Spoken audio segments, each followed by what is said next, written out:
This one, this one's about the friend zone and all its intricacies and problems.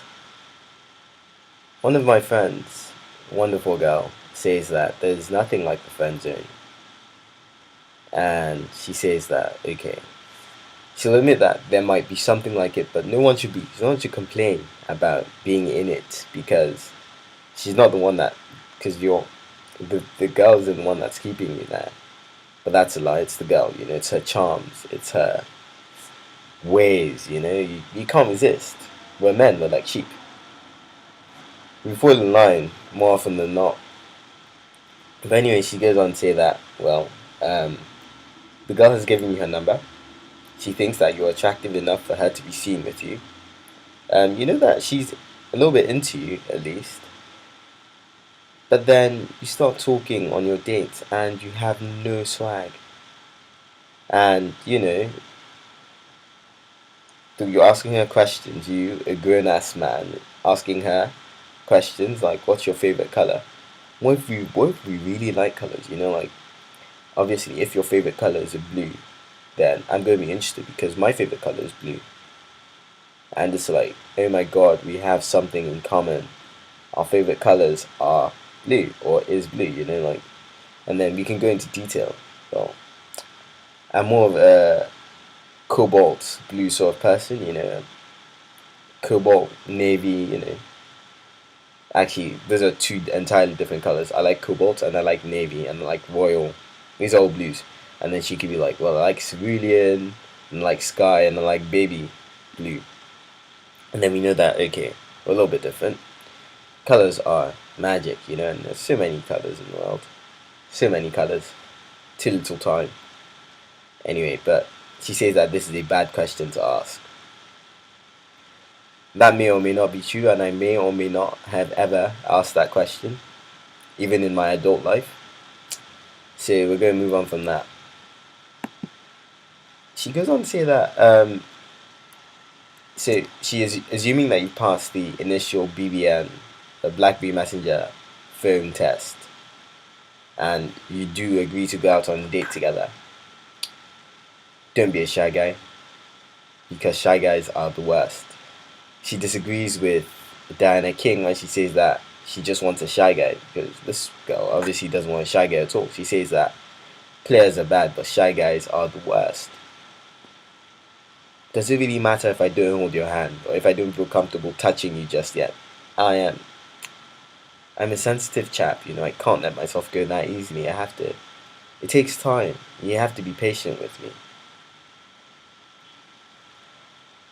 She goes on to say that you should hold that damn hand, like you had better hold that damn hand, and if she rejects you, at least she'll be talking about you to her girlfriends. She'll be talking about you to her girlfriends anyway, and it's not going to be good, at least in my experience.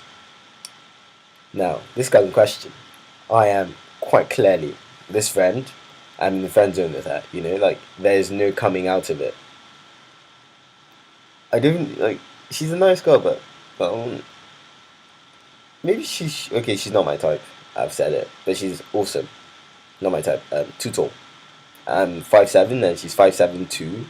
So yeah, in heels she's like 6 feet tall, and I'm like still 5'7". I don't wear heels. Maybe I should. That's a discussion for an entirely different discussion. Anyway, I'll talk about one of my dates where one of my dates have resulted in me languishing in the friend zone for like 3, 4, no, 2 years. 2 years. It was only 2 years. I'm out of it now, so yay me. More grease to my elbow. More power to me. Anyway, yeah. We go out together, me and this girl, in first year. She's really cool. I really like her. Um, because yeah, she's really cool. I really like her because, well, she banters well. She's my sort of person, She was the right height, the right size. She was pretty, is pretty. And I'm sure she liked me for like 5 days or something. But then we go out to see Zombieland. That is the first epic fail. And she expected me to be this sort of intense Twilight character all the time. And it's very easy to be that when you're on the phone, you know? I call it my midnight phone call of doom because if I talk to you for 8 hours non-stop on the phone, they're too much of anything is bad for you. If you talk to someone for 8 hours, you're likely to be a little bit addled in the brain at the end of your 8 hours. And that you've spoken to someone for 8 hours is indicative of your feelings. Yeah. Anyway, I we go to see Zombieland and it's the worst ever. She doesn't look like she wants to be there.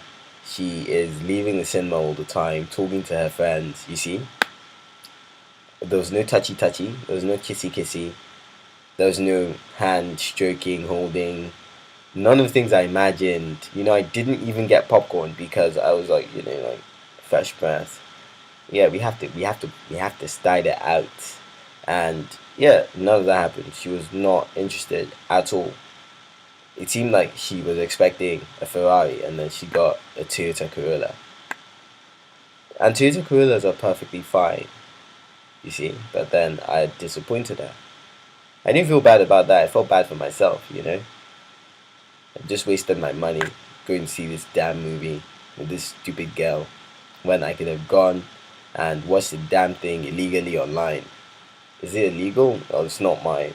So that's a question for another day. It's illegal. Yes, I should.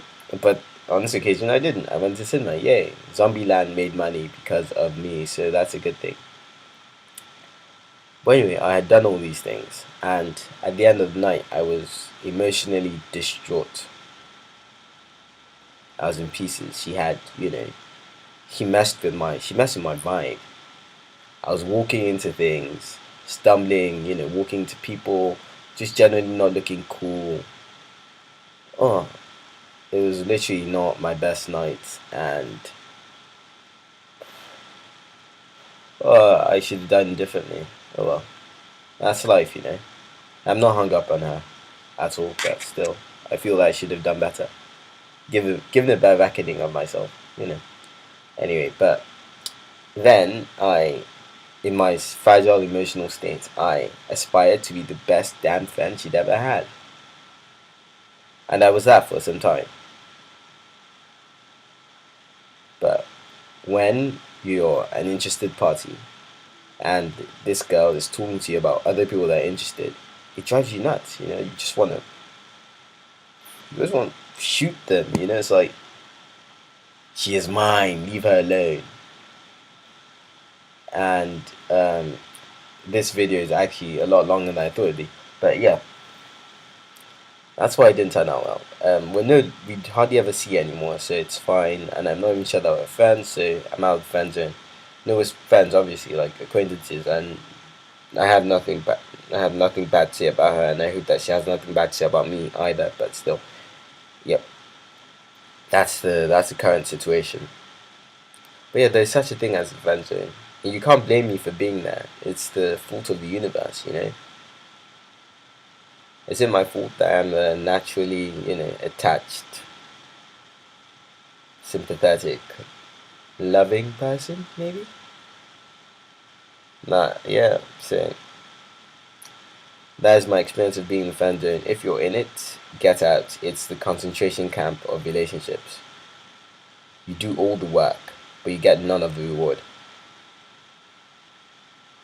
Word.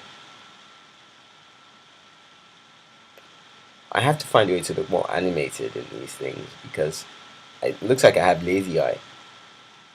Anyway, I will catch you all later.